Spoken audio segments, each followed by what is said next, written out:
Hi everyone. आज जो है हम लोग क्लास 12 का फिजिकल केमिस्ट्री का एक यूनिट स्टार्ट करने वाले हैं। यूनिट 3 इलेक्ट्रोकेमिस्ट्री बहुत ही इम्पॉर्टेंट यूनिट है और फिजिकल केमिस्ट्री का सबसे बड़ा यूनिट है। इस पूरे यूनिट में जो है 3 अलग अलग पार्ट्स पढ़ने हैं, मतलब 3 चैप्टर समझ सकते हो इस यूनिट में। कंडक्टेंस, इलेक्ट्रोकेमिकल सेल और फिर इलेक्ट्रोलाइटिक सेल। कॉम्पिटिटिव एग्जामिनेशन के व्यू से भी देखा जाए तो फिजिकल केमिस्ट्री का बेहद ही इम्पॉर्टेंट चैप्टर है, काफ़ी बड़ा चैप्टर भी है।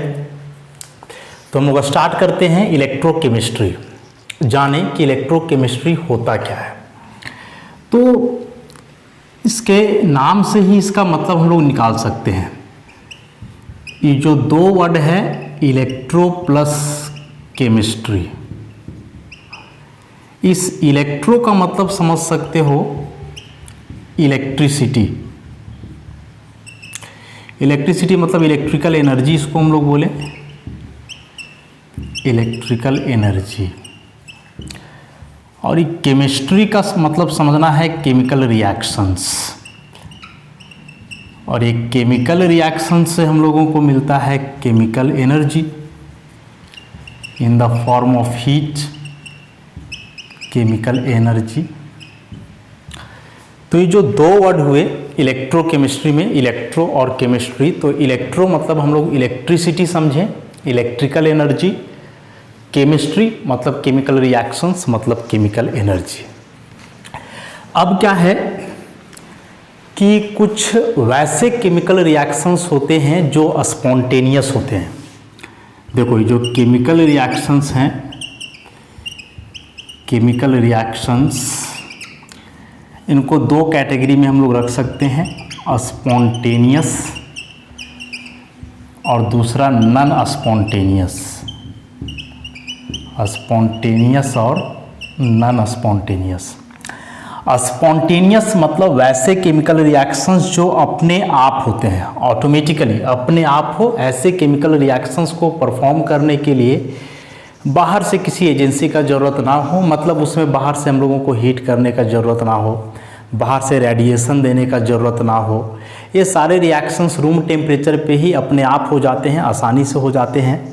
तो वैसे रिएक्शन को हम लोग स्पॉन्टेनियस केमिकल रिएक्शंस बोलेंगे। और कुछ वैसे केमिकल रिएक्शंस हैं जो अपने आप नहीं होते हैं, वैसे रिएक्शन को परफॉर्म करने के लिए बाहर से हीट करना पड़ेगा या सनलाइट देना होगा, किसी भी प्रकार का एनर्जी जो है रिएक्शन मिक्सचर में सप्लाई करना होगा।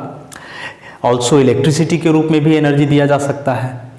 तो वैसे रिएक्शन को हम लोग बोलेंगे नॉन स्पॉन्टेनियस केमिकल रिएक्शंस। अब जो स्पॉन्टेनियस केमिकल रिएक्शंस हैं जो अपने आप होते हैं, तो जब ऐसे केमिकल रिएक्शंस होते हैं तो उससे एनर्जी रिलीज होता है, जिसको हम लोग बोलते हैं केमिकल एनर्जी, जिसको हम लोग क्या बोलते हैं, केमिकल एनर्जी। इस केमिकल एनर्जी को जो है ना बदला जाता है किसमें, इलेक्ट्रिकल एनर्जी में। और इस केमिकल एनर्जी को इलेक्ट्रिकल एनर्जी में बदलने का जो एपरेटस होता है, जो डिवाइस होता है, उस डिवाइस को ही हम लोग बोलते हैं इलेक्ट्रोकेमिकल सेल। तो क्या बताए कि केमिकल रिएक्शंस 2 प्रकार के हुए, स्पॉन्टेनियस और नॉन स्पॉन्टेनियस। स्पॉन्टेनियस मतलब जो रिएक्शंस अपने आप होते हैं, और ऐसे रिएक्शंस जब अपने आप होंगे तो उनसे एनर्जी रिलीज होगा, energy in the form of heat, जिसको हम लोग केमिकल एनर्जी बोल सकते हैं। इस केमिकल एनर्जी को हम लोग कन्वर्ट करते हैं इलेक्ट्रिकल एनर्जी में, और ये केमिकल एनर्जी को इलेक्ट्रिकल एनर्जी में कन्वर्ट करने के लिए जो डिवाइस होता है उसको बोला जाता है इलेक्ट्रोकेमिकल सेल। अब जो यहाँ इलेक्ट्रिकल एनर्जी हम लोगों को मिला केमिकल एनर्जी का कन्वर्ट करके, फिर इस इलेक्ट्रिकल एनर्जी का इस्तेमाल किया जाता है नॉन स्पॉन्टेनियस केमिकल रिएक्शन को करवाने के लिए, नॉन स्पॉन्टेनियस केमिकल रिएक्शन को करवाने के लिए। मतलब इस बार क्या हुआ कि ये जो इलेक्ट्रिकल एनर्जी है इसको हम लोग बदल दिए किसमें, केमिकल एनर्जी में, केमिकल एनर्जी में। अब इस इलेक्ट्रिकल एनर्जी को केमिकल एनर्जी में बदलने के लिए जो डिवाइस होता है, इस डिवाइस को हम लोग बोलते हैं इलेक्ट्रोलाइटिक सेल। ऐसा तो केमिकल रिएक्शंस दो प्रकार के बताए, स्पॉन्टेनियस, नॉन स्पॉन्टेनियस। स्पॉन्टेनियस जो अपने आप हो, ऐसे रिएक्शन से हमेशा एनर्जी मिलता है जिसको हम लोग केमिकल एनर्जी बोलेंगे, और इस केमिकल एनर्जी को कन्वर्ट करते हैं इलेक्ट्रिकल एनर्जी में इन द या विद द हेल्प ऑफ या device which is called electrochemical cell. अब जो यहाँ इलेक्ट्रिकल एनर्जी मिलता है, इस इलेक्ट्रिकल एनर्जी के मदद से हम लोग नॉन स्पॉन्टेनियस केमिकल रिएक्शन करवाते हैं। मतलब इस बार इस इलेक्ट्रिकल एनर्जी को कन्वर्ट करते हैं केमिकल एनर्जी में, और ऐसा करने के लिए जिस डिवाइस का यूज किया जाता है वो कहलाता है इलेक्ट्रोलाइटिक सेल। मतलब इस पूरे प्रोसेस में हम लोगों ने क्या देखा कि केमिकल एनर्जी को बदलना है इलेक्ट्रिकल एनर्जी में, फिर इलेक्ट्रिकल एनर्जी को बदलना है केमिकल एनर्जी में। तो इस चैप्टर में पूरा यही बात हम लोग को पढ़ना ही है कि आखिर कैसे इलेक्ट्रिकल एनर्जी को केमिकल एनर्जी में बदला जाता है, केमिकल एनर्जी को इलेक्ट्रिकल एनर्जी में बदला जाता है। मतलब इस पूरे चैप्टर में हम लोग को यही दो बात पढ़ना है, केमिकल रिएक्शन और इलेक्ट्रिसिटी। इसी से रिलेटेड जितने भी थ्योरीज हैं, जितने भी टर्म्स हैं, जितने भी प्रिंसिपल्स हैं, उन सारी बातों का जिक्र जो है हम लोगों को इस चैप्टर में करना है। तो एक इलेक्ट्रोकेमिस्ट्री हम लोग देख लिए कि आखिर इसका मतलब क्या है, इस चैप्टर में हम लोगों को पढ़ना क्या है। तो 3 पार्ट बताए इस चैप्टर में। पहला पार्ट इसका कंडक्टेंस हुआ। कंडक्टेंस मतलब ये जो इलेक्ट्रिसिटी है, इसके बारे में कुछ बेसिक टर्म्स हम लोग जानेंगे इलेक्ट्रिसिटी से रिलेटेड। दूसरे चैप्टर में जो है इसमें आ जाता है इलेक्ट्रोकेमिकल सेल, और थर्ड पार्ट जो आता है इसका इलेक्ट्रोलाइटिक सेल। टॉपिक को आगे पीछे करके पढ़ा जा सकता है, लेकिन उससे हम लोगों को बहुत ज़्यादा मतलब नहीं है। बस 3 पार्ट में इस पूरे चैप्टर को जो हम लोग पढ़ेंगे।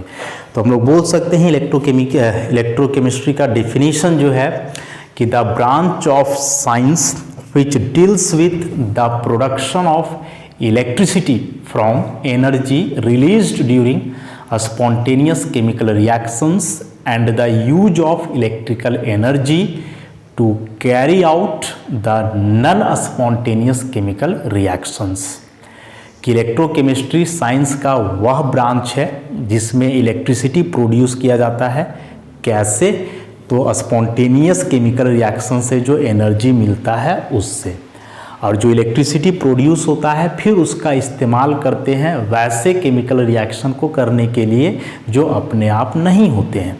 इन शॉर्ट बोले तो केमिकल एनर्जी का ट्रांसफॉर्मेशन करना है इलेक्ट्रिकल एनर्जी में, और इलेक्ट्रिकल एनर्जी का ट्रांसफॉर्मेशन करना है केमिकल एनर्जी में। अब यहाँ केमिकल रिएक्शंस की बात हो रही है, तो केमिकल रिएक्शंस तो बहुत टाइप के होते हैं। डिकम्पोजिशन रिएक्शन है, डिस्प्लेसमेंट रिएक्शन है, कम्बिनेशन रिएक्शन है, और इसी में एक हम लोग पढ़ते हैं रेडॉक्स रिएक्शन। तो इलेक्ट्रोकेमिस्ट्री में जो केमिकल रिएक्शंस इन्वॉल्व होते हैं वे मेनली रहते हैं रेडॉक्स रिएक्शंस। इलेक्ट्रोकेमिस्ट्री में जो रिएक्शंस इन्वॉल्व होते हैं वे मेनली क्या होते हैं, रेडॉक्स रिएक्शंस होते हैं। अभी जो रेडॉक्स है ना, यह एक हाइब्रिड वर्ड है, 2 वर्ड का कॉम्बिनेशन, रिडक्शन और दूसरा ऑक्सीडेशन। इस रिडक्शन और ऑक्सीडेशन को हम लोग समझ जाएं तो रेडॉक्स समझ जाएंगे, और रेडॉक्स समझ गए तो फिर इलेक्ट्रोकेमिस्ट्री का जो कंसेप्ट है बेसिकली वो हम लोग समझ जाएंगे। मतलब इलेक्ट्रोकेमिस्ट्री के लिए रेडॉक्स रिएक्शन जानना जो है बेहद ज़रूरी है। और रेडॉक्स रिएक्शन क्लास 11 का बहुत ही इंपॉर्टेंट यूनिट है, पढ़े होगे आप लोग, तो वहाँ से कंसेप्ट इसका क्लियर रखोगे। रिडक्शन को जो है कई तरीके से हम लोग डिफाइन कर सकते हैं, जिसमें से 4 मुख्य है। GARD, G for gain of electron या फिर इलेक्ट्रॉन्स, A फॉर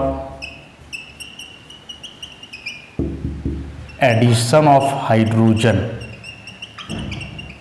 और any other electropositive element.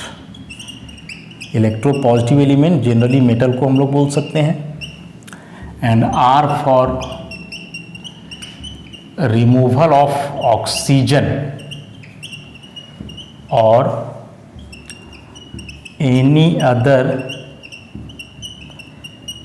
Other electronegative element. Electronegative element non metal को बोल सकते हैं हम लोग। And D for decrease of oxidation number, decrease of oxidation number. तो ये 4 मेन कंसेप्ट हुए किसका, रिडक्शन का। तो रिडक्शन को हम लोग कैसे कैसे डिफाइन किए, गेन ऑफ इलेक्ट्रॉन या इलेक्ट्रॉन्स रिडक्शन कहलाएगा, एडिशन ऑफ हाइड्रोजन या कोई भी इलेक्ट्रोपॉजिटिव एलिमेंट रिडक्शन कहलाएगा, रिमूवल ऑफ ऑक्सीजन या कोई इलेक्ट्रोनेगेटिव एलिमेंट वो भी रिडक्शन कहलाएगा, और lastly decrease of oxidation number, oxidation number का घटना, ये भी क्या कहलाएगा, रिडक्शन कहलाएगा। अब इसी का जस्ट अपोजिट करो तो ऑक्सीडेशन को हम लोग डिफाइन कर देंगे।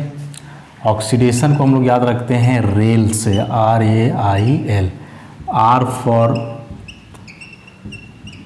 रिमूवल ऑफ हाइड्रोजन या फिर कोई इलेक्ट्रोपॉजिटिव एलिमेंट मतलब मेटल मान के चले, A for addition of oxygen या फिर कोई इलेक्ट्रोनेगेटिव एलिमेंट नॉन मेटल मान के चलें, I फॉर इंक्रीज ऑफ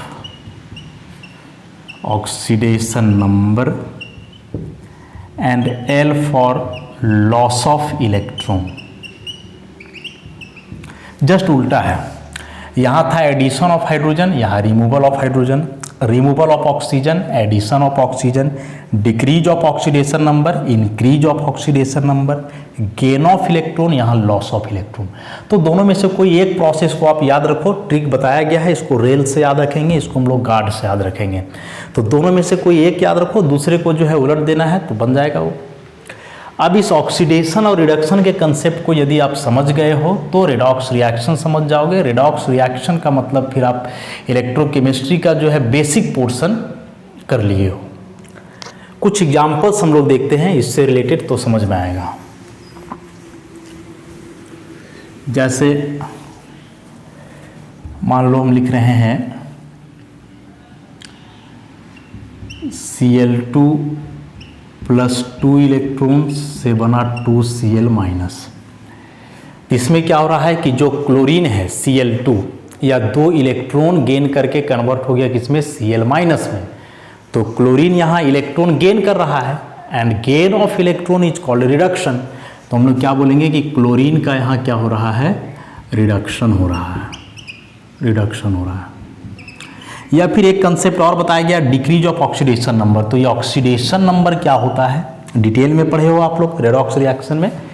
फिलहाल थोड़ा सा बात हम लोग जानते हैं। ऑक्सीडेशन नंबर फॉर्मल चार्ज होता है किसी कंपाउंड में एक एलिमेंट पर जो आता है इलेक्ट्रॉन लॉस या गेन से। मतलब किसी कंपाउंड में उसका एक एटम कितना इलेक्ट्रॉन लॉस या गेन कर रहा है और उसके चलते जो चार्ज आ रहा है उसी चार्ज को जो है हम लोग बोलेंगे ऑक्सीडेशन नंबर या ऑक्सीडेशन स्टेट। अब दो बातें बोला जा रहा है यहाँ, electron loss, electron gain. Electron loss करने से पॉजिटिव चार्ज आता है, इलेक्ट्रॉन गेन करने से नेगेटिव चार्ज। चूँकि दो प्रकार के चार्ज आ रहे हैं इसका मतलब कि ऑक्सीडेशन स्टेट भी हम लोग दो प्रकार से बोल सकते हैं, एक नेगेटिव ऑक्सीडेशन स्टेट, दूसरा पॉजिटिव ऑक्सीडेशन स्टेट। और यदि इलेक्ट्रॉन का लॉस गेन नहीं हो रहा है तो जीरो ऑक्सीडेशन स्टेट भी हो सकता है। तो ऑक्सीडेशन स्टेट पॉजिटिव भी होगा, नेगेटिव भी हो सकता है और जीरो भी हो सकता है। तो यहाँ यदि देखोगे तो Cl2 पे कोई चार्ज नहीं है तो इसका oxidation number zero. Electron gain करने से इस पर नेगेटिव चार्ज आ गया, एक नेगेटिव चार्ज आया है मतलब इसका ऑक्सीडेशन नंबर -1। तो यहाँ जीरो और यहाँ -1 तो ऑक्सीडेशन नंबर घट रहा है and decrease of oxidation number is also called reduction. तो इस एग्जाम्पल में दो कॉन्सेप्ट यूज हुए, इलेक्ट्रॉन का गेन होना, दूसरा ऑक्सीडेशन नंबर का घटना। फिर मान लो कोई ऐसा रहे SN4 प्लस से 2 इलेक्ट्रॉन क्या बना SN2 प्लस। इसमें वही हो रहा है, इलेक्ट्रॉन गेन हो रहा है तो यहाँ अभी 4 प्लस है, इसका मतलब यहाँ ऑक्सीडेशन नंबर इसका हुआ +4। 2 प्लस है तो ऑक्सीडेशन नंबर +2, तो चार्ज डिक्रीज कर गया मतलब ऑक्सीडेशन नंबर डिक्रीज कर गया। तो डिक्रीज ऑफ ऑक्सीडेशन नंबर और gain of electron is called reduction. मतलब यहाँ ये जो SN4 प्लस है इसका हो रहा है रिडक्शन, किसमें, SN2 प्लस में। उसके बाद फिर है एडिशन ऑफ हाइड्रोजन वाला कंसेप्ट। तो जरा इसको भी देख लेते हैं हम लोग कि जैसे मान लो है H2 प्लस O2 से बन गया, इसको बैलेंस करने के लिए कर दो 2H2O ऐसा। अब यहाँ यदि ऑक्सीजन को देखा जाए तो ऑक्सीजन यहाँ जो है अपना अलग स्टेट में है O2 के फॉर्म में, लेकिन यहाँ जब आया तो इसके साथ हाइड्रोजन जुड़ गया, मतलब ऑक्सीजन के साथ हाइड्रोजन का एडिशन हो रहा है। इसका मतलब कि ऑक्सीजन का यहाँ क्या हुआ, रिडक्शन हुआ। लोग लिखे है ना कि addition of hydrogen is called reduction, तो हाइड्रोजन का एडिशन किस में हो रहा है, ऑक्सीजन में हो रहा है, इसलिए ऑक्सीजन का यहाँ क्या होने वाला है, रिडक्शन होने वाला है।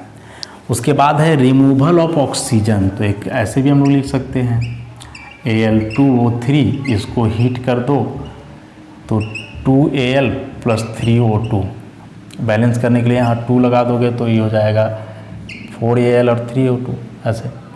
तो यहाँ हम लोग क्या देख रहे हैं कि एल्यूमिनियम के साथ ऑक्सीजन जुड़ा हुआ है, लेकिन यहाँ एल्यूमिनियम अलग हो गया, तो एल्यूमिनियम के पास से ऑक्सीजन हट रहा है, इसका मतलब कि एल्यूमिनियम का यहाँ क्या हो गया, रिडक्शन हो गया ऐसा।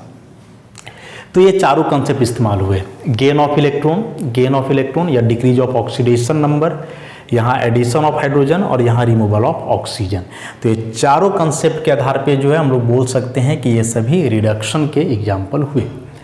ऑक्सीडेशन में जस्ट उल्टा कर देना है, तो उल्टा करना है, यही सब रिएक्शन को उलट दोगे तो वे सभी ऑक्सीडेशन के एग्जाम्पल हो जाएंगे। जैसे इसी को अब हम ऐसे लिख दें 2Cl- से Cl2 + 2 इलेक्ट्रॉन, तो इस बार Cl- इलेक्ट्रॉन लूज कर रहा है, ऑक्सीडेशन नंबर -1 0, तो -1 से 0 मतलब इंक्रीज कर रहा है, तो इंक्रीज ऑफ ऑक्सीडेशन नंबर या लॉस ऑफ इलेक्ट्रॉन क्या कहलाएगा, ऑक्सीडेशन। तो यहाँ Cl- का जो है ऑक्सीडेशन हो रहा है, Cl- का ऑक्सीडेशन किस में हो रहा है, Cl2 में। उसी प्रकार से इसको भी लिख सकते हो, Sn2+ से बन गया Sn4+ + 2 इलेक्ट्रॉन, इस बार यहाँ Sn2+ का Sn4+ में ऑक्सीडेशन हो रहा है। इस रिएक्शन को भी उलट करके लिख सकते हो, 2H2O से मान के चलो बन जाए 2H2 + O2 ऐसे। जो भी करो, इसका इलेक्ट्रोलाइसिस करो या और कुछ करो, इलेक्ट्रोलाइसिस करने से ऐसा होता है रिएक्शन। क्या है इलेक्ट्रोलाइसिस आगे हम लोग देखेंगे। अब यहाँ क्या हम लोगों को देखना है कि ऑक्सीजन अभी हाइड्रोजन के साथ जुड़ा हुआ है और यहाँ ऑक्सीजन अलग हो गया, इसका मतलब कि ऑक्सीजन से हाइड्रोजन का रिमूवल हो रहा है, तो ऑक्सीजन का यहाँ हम लोग बोलेंगे कि क्या हुआ, ऑक्सीडेशन हुआ। एक ये भी लिख सकते हैं हम लोग इस रिएक्शन को ऐसे 4Al + 3O2 मिल करके बना 2Al2O3। तो यहाँ क्या हो रहा है कि एल्यूमिनियम जो है सो अकेले है, यहाँ एल्यूमिनियम के साथ ऑक्सीजन जुड़ गया है, इसका मतलब कि एल्यूमिनियम में यहाँ ऑक्सीजन का एडिशन हो रहा है, तो एल्यूमिनियम का यहाँ क्या हुआ, ऑक्सीडेशन हुआ ऐसा। तो बताए कि ऑक्सीडेशन और रिडक्शन जो है एक दूसरे का अपोजिट होता है, किसी एक को आप यदि समझ जाओगे तो दूसरा समझना जो है और भी आसान हो जाएगा। सिमिलर कंसेप्ट पे है दोनों, ऑक्सीडेशन और रिडक्शन। तो ये बेसिक था कि इलेक्ट्रोकेमिस्ट्री में हम लोगों को पढ़ना क्या रहता है, तो केमिकल एनर्जी और इलेक्ट्रिकल एनर्जी का इंटर कन्वर्सन। केमिकल एनर्जी मतलब केमिकल रिएक्शन से जो एनर्जी रिलीज होते हैं, और केमिकल रिएक्शन बताए दो प्रकार का, स्पॉन्टेनियस, नॉन स्पॉन्टेनियस, और उसमें से भी जो केमिकल रिएक्शंस इन्वॉल्व्ड होते हैं इलेक्ट्रोकेमिस्ट्री में वे हैं रेडॉक्स रिएक्शंस। रेडॉक्स रिएक्शंस मतलब रिडक्शन प्लस ऑक्सीडेशन, और दोनों को हम लोग जो है डिफाइन किए कई तरीके से एग्जाम्पल सहित। तो ये जो है बेसिक कंसेप्ट हुआ। अब इसमें से जो है हम लोग इसका पहला पार्ट स्टार्ट करेंगे इस चैप्टर का, conductance. Conductance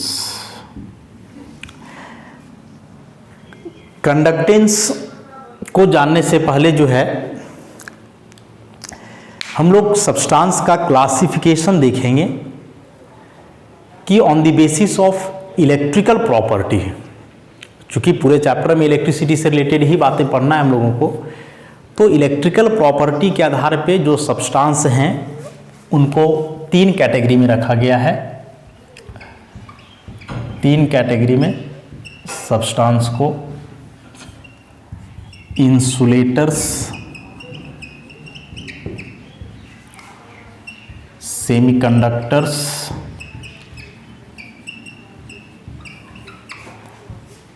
and conductors. And conductors are also of two types: metallic conductors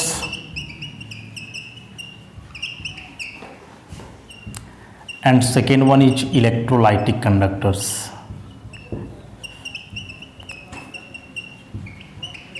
वैसे सेमी कंडक्टर्स भी अलग अलग टाइप के होते हैं, डिटेल में पढ़ना है सॉलिड स्टेट चैप्टर में या फिजिक्स वगैरह में, तो उसका डिटेल में हम लोग यहाँ नहीं जा रहे हैं।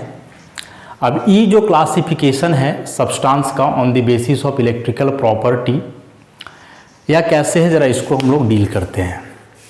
सबसे पहला हुआ इंसुलेटर्स।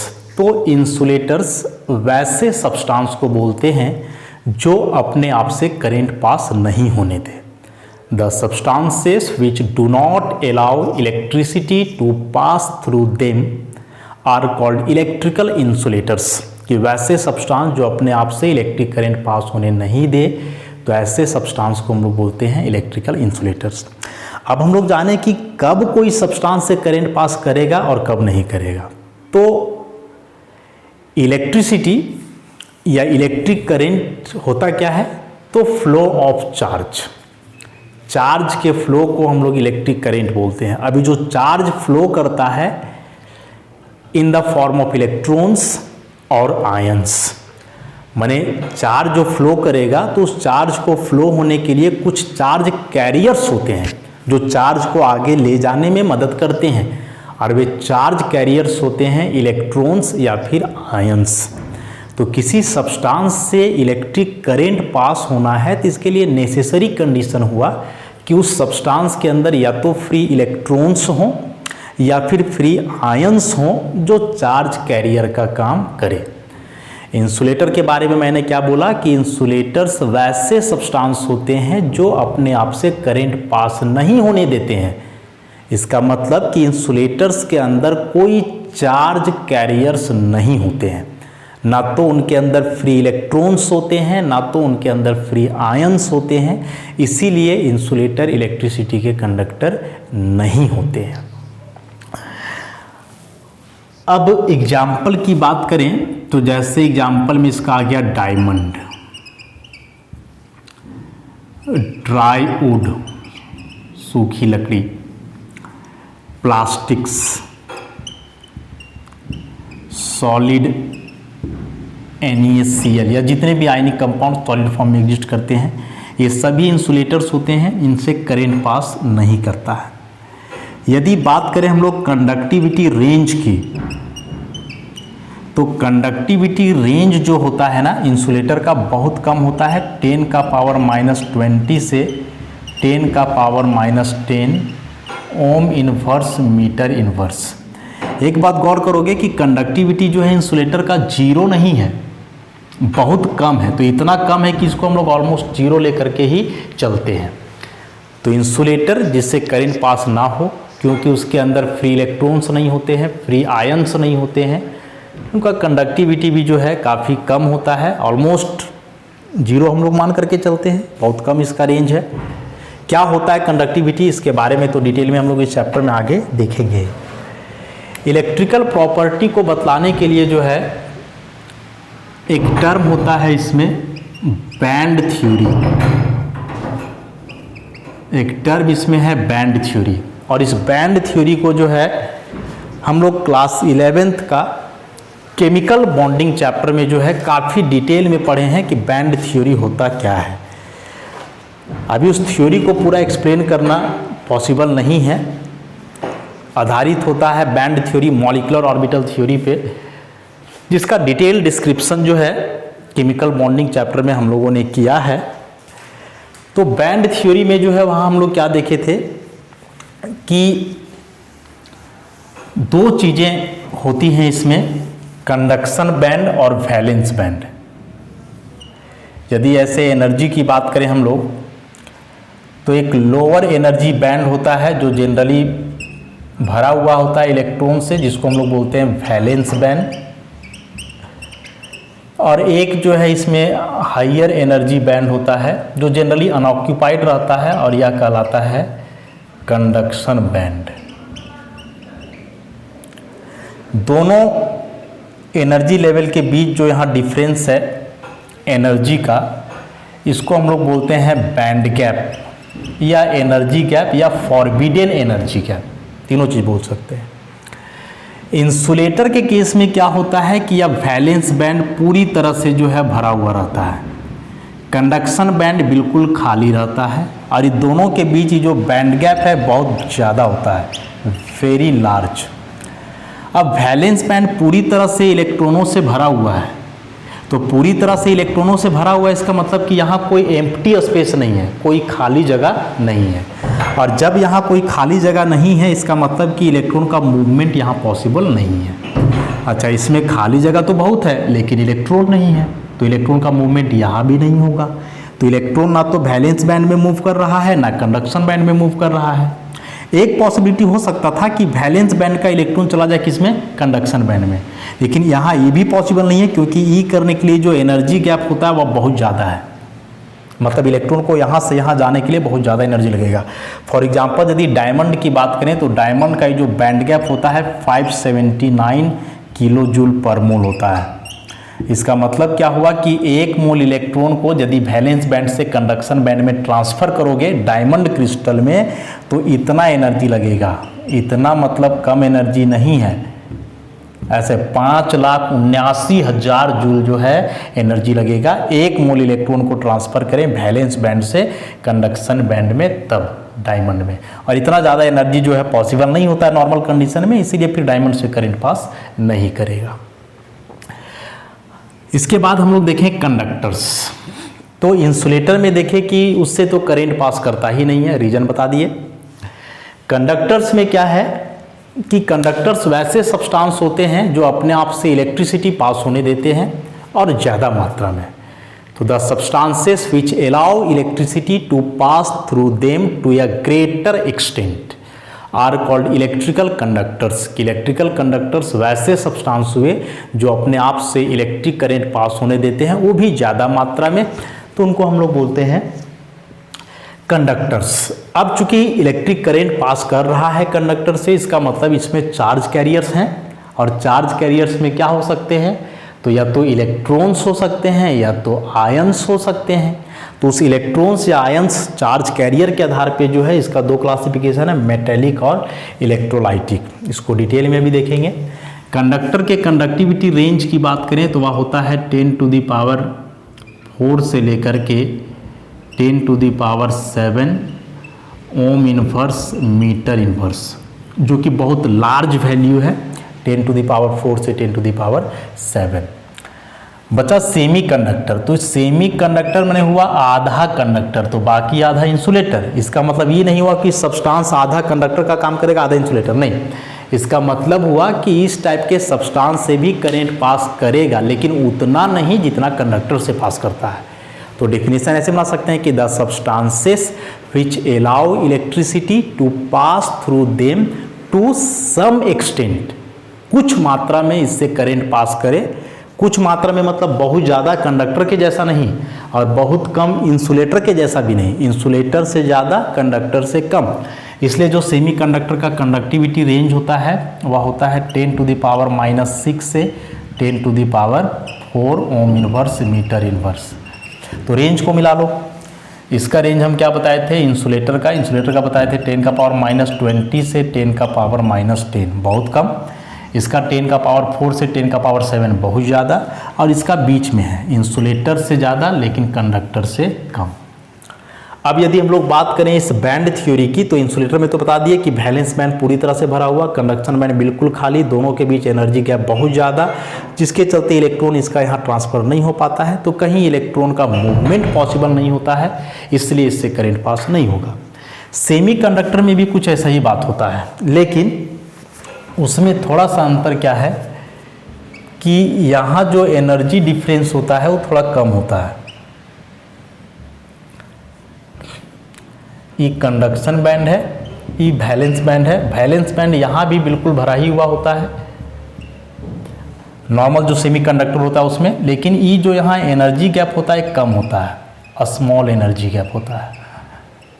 अच्छा, तो वैलेंस बैंड यहाँ भी बिल्कुल भरा हुआ है, कंडक्शन बैंड यहाँ भी बिल्कुल खाली है। बिल्कुल भरा हुआ मतलब इलेक्ट्रॉन इसमें नहीं मूव कर सकता है, क्योंकि मूव करने का जगह नहीं है।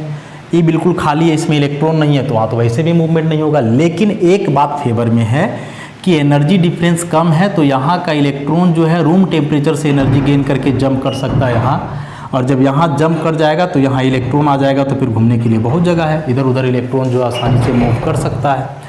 और जब इलेक्ट्रॉन आसानी से मूव करेगा उसमें, तो इलेक्ट्रॉन का मूवमेंट जब स्टार्ट हो जाएगा तो फिर उससे करंट भी जो है आसानी से पास करेगा सेमीकंडक्टर से।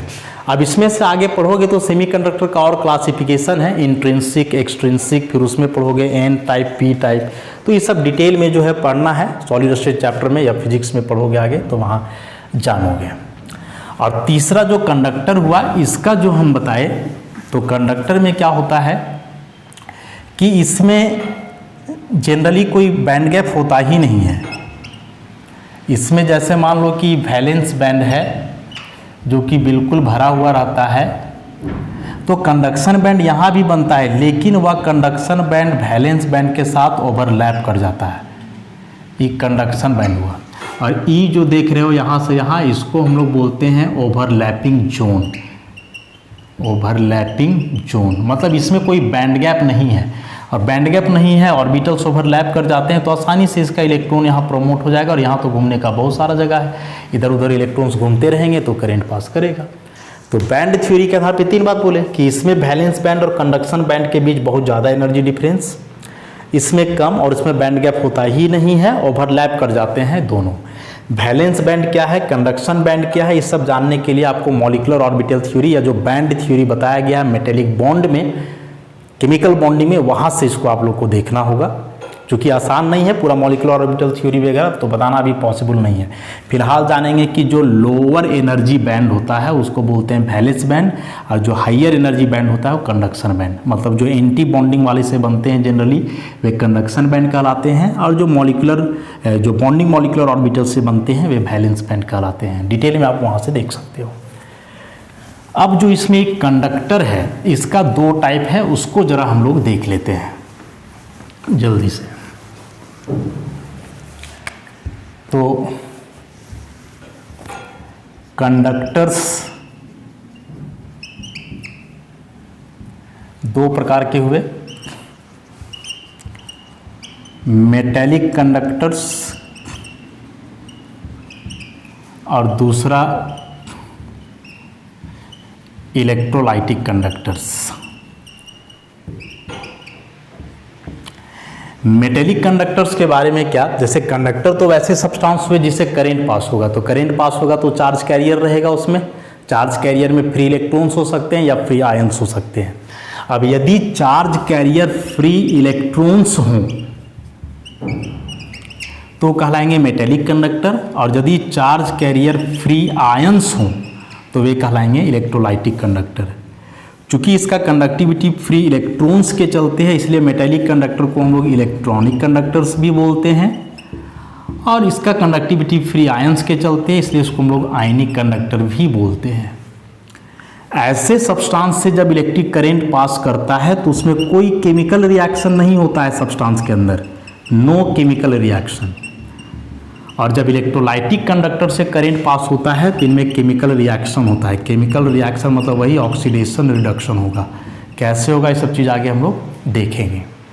और एक मेजर डिफरेंस है कि मेटेलिक कंडक्टर का जो कंडक्टिविटी है या टेम्परेचर का इन्वर्सली प्रोपोर्शनल है, मतलब टेम्परेचर यदि बढ़ाओगे तो मेटेलिक कंडक्टर का कंडक्टिविटी घटेगा, जबकि इसका जो कंडक्टिविटी है ना वह टेम्परेचर का डायरेक्टली प्रोपोर्शनल होता है। टेम्परेचर बढ़ाओगे तो इलेक्ट्रोलाइटिक कंडक्टर का कंडक्टिविटी बढ़ेगा।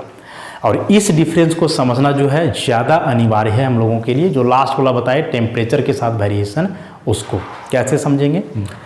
तो मैंने क्या बतलाया कि इलेक्ट्रोलाइटिक कंडक्टर्स का जो कंडक्टिविटी है फ्री आयंस के चलते, ऐसे cation anion cation anion cation anion ऐसे करके। अब क्या होता है कि जब आप टेम्परेचर बढ़ाओगे तो टेम्परेचर बढ़ाने से ये आयंस का काइनेटिक एनर्जी बढ़ेगा, और जब काइनेटिक एनर्जी बढ़ेगा तो इनका वेलोसिटी बढ़ जाएगा।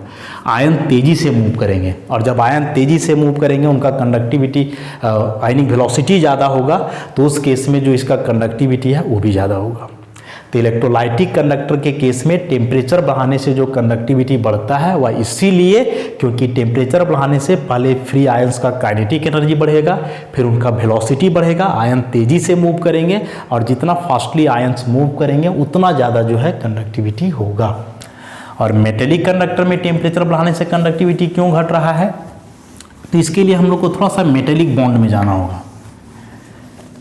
मेटेलिक बॉन्ड में एक थ्योरी है जिसको हम लोग बोलते हैं इलेक्ट्रॉन सी थ्योरी या इलेक्ट्रॉन पूल थ्योरी।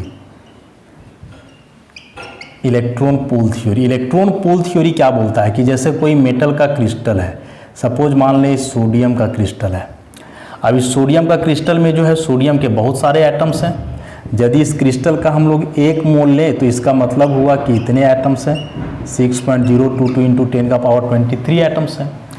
तो इलेक्ट्रॉन पूल थ्योरी क्या बोलता है कि किसी भी मेटल का क्रिस्टल में उसके जितने भी एटम्स हैं सभी एटम्स कलेक्टिवली एक साथ अपना वैलेंस इलेक्ट्रॉन लूज करेंगे। क्या बताया मैंने कि किसी भी मेटल क्रिस्टल में उसके जितने भी एटम्स हैं वे सभी एटम्स एक साथ अपना वैलेंस इलेक्ट्रॉन लूज करेंगे। तो सोडियम का एटॉमिक नंबर होता है 11, 2, 8 और 1, सबका वैलेंस शेल में 1 इलेक्ट्रॉन है, तो क्या करेगा कि 1 इलेक्ट्रॉन लूज करके बनाएगा Na+। अब यदि सोडियम का एक एटम 1 इलेक्ट्रॉन लूज कर रहा है तो यदि इतने एटम्स हैं तो सोचो कितने इलेक्ट्रॉन्स बनेंगे, ऑब्वियसली इतने इलेक्ट्रॉन्स बनेंगे। और इतने इलेक्ट्रॉन्स जो है बहुत लार्ज नंबर ऑफ इलेक्ट्रॉन्स हुए, और इतने सारे इलेक्ट्रॉन्स मिल करके क्या करते हैं कि एक इलेक्ट्रॉन पूल का निर्माण करते हैं। ऐसा इलेक्ट्रॉन का एक तालाब बन जाता है, ये सभी इलेक्ट्रॉन्स हुए नेगेटिव चार्ज वाले ऐसा। अब ये जो Na+ है इसको हम लोग बोलेंगे मेटल कोर। मेटल कोर जो केटायन के फॉर्म में होता है। केटायन और मेटल कोर में अंतर है। मेटल कोर वैसे केटायन को बोलते हैं जो वैलेंस इलेक्ट्रॉन का लॉस से बनता है। यदि वैलेंस के साथ साथ इनर इलेक्ट्रॉन लॉस हो रहा है तो उसको मेटल कोर नहीं बोला जाएगा, वह सिंपली केटायन होगा। तो मेटल कोर मतलब वह केटायन जो केवल वैलेंस इलेक्ट्रॉन का लॉस से बनता है।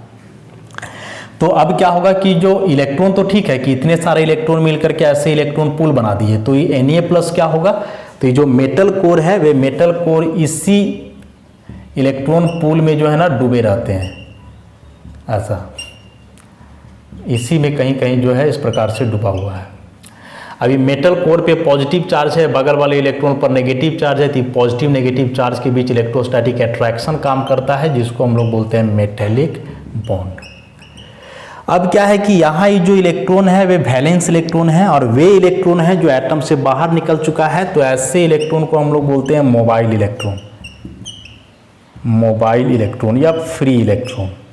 मोबाइल का मतलब होता है मूवेबल, जो मूव कर सके, रिलेटिवली फ्री हो, मूवेबल।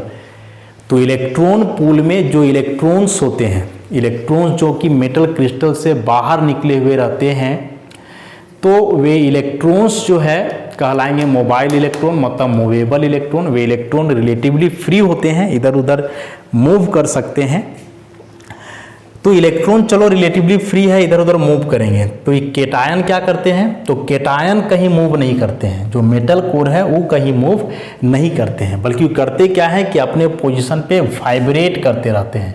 इनका वाइब्रेशनल मोशन होता है ऐसा, मतलब ये इस प्रकार से हुआ। इसको यदि फ्रेशली हम लोग देखें तो ये जो है सो इलेक्ट्रॉन्स हुए और ये बीच बीच में जो मेटल कोर है, तो ये मेटल कोर जो है अपने पोजीशन पे ऊपर नीचे वाइब्रेट करते रहता है। तो इससे जो करंट जाएगा इस केटायन का वाइब्रेशन के चलते नहीं, बल्कि जो इलेक्ट्रॉन है इसका मूवमेंट के चलते।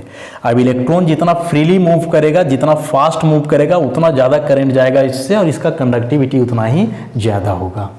अब होता क्या है कि जब इस मेटल क्रिस्टल का आप टेम्परेचर बढ़ाओगे, तो टेम्परेचर बढ़ाने से क्या होता है कि जो मेटल कोर का वाइब्रेशन है, इस वाइब्रेशन का जो एम्पलीट्यूड है और जो इसका फ्रीक्वेंसी है, एम्पलीट्यूड एंड फ्रीक्वेंसी, ई जो है सो बढ़ जाता है, इंक्रीज कर जाता है। अभी फ्रीक्वेंसी और एम्पलीट्यूड क्या हुआ, तो फ्रीक्वेंसी मतलब हुआ कि पर यूनिट टाइम कितने आयंस वाइब्रेट कर रहे हैं, जितना ज़्यादा आयन वाइब्रेट करेगा उतना ज़्यादा उसका वाइब्रेशनल फ्रीक्वेंसी हो जाएगा। और एम्पलीट्यूड क्या है, तो जैसे हम बोले कि आयन वाइब्रेट कर रहा है, तो वाइब्रेट कर रहा है मतलब इस तरह से वाइब्रेट कर रहा है ऐसा। तो ई जो पोजीशन है ना, इसको हम लोग बोलते हैं एम्पलीट्यूड, जो हाइट उसका हुआ, या फिर ई जो है इसका डेप्थ, इसको भी हम लोग एम्पलीट्यूड बोलते हैं। तो टेम्परेचर बढ़ाने से क्या होता है कि एम्पलीट्यूड बढ़ जाता है, मतलब अभी यदि ऐसे वाइब्रेट कर रहा था तो अभी ऐसे वाइब्रेट करेगा और तेजी से ऐसा। तो एम्पलीट्यूड बढ़ा, साथ ही साथ जो आयंस का वाइब्रेशन है, नंबर ऑफ आयंस वो भी बढ़ गया। तो अब क्या होगा कि जब बहुत सारे आयंस वाइब्रेट करेंगे और तेजी से ऊपर नीचे ऐसे वाइब्रेट करेंगे, तो जो इलेक्ट्रॉन आगे मूव कर रहा था, अब इलेक्ट्रॉन मूव नहीं कर पाएगा, इस आयन से टकरा करके रुक जाएगा। और जब इलेक्ट्रॉन का मूवमेंट रुक जाएगा, इलेक्ट्रॉन का मूवमेंट हिंडर हो जाएगा, इलेक्ट्रॉन आगे नहीं मूव कर पाएगा, तो ऑब्वियसली क्रिस्टल से करंट पास नहीं करेगा और इसका कंडक्टिविटी डिक्रीज कर जाएगा। कि जो पॉजिटिव मेटल कोर इलेक्ट्रॉन के मूवमेंट को रोक रहा है ना, इस फेनोमेनन को हम लोग बोलते हैं रेजिस्टेंस।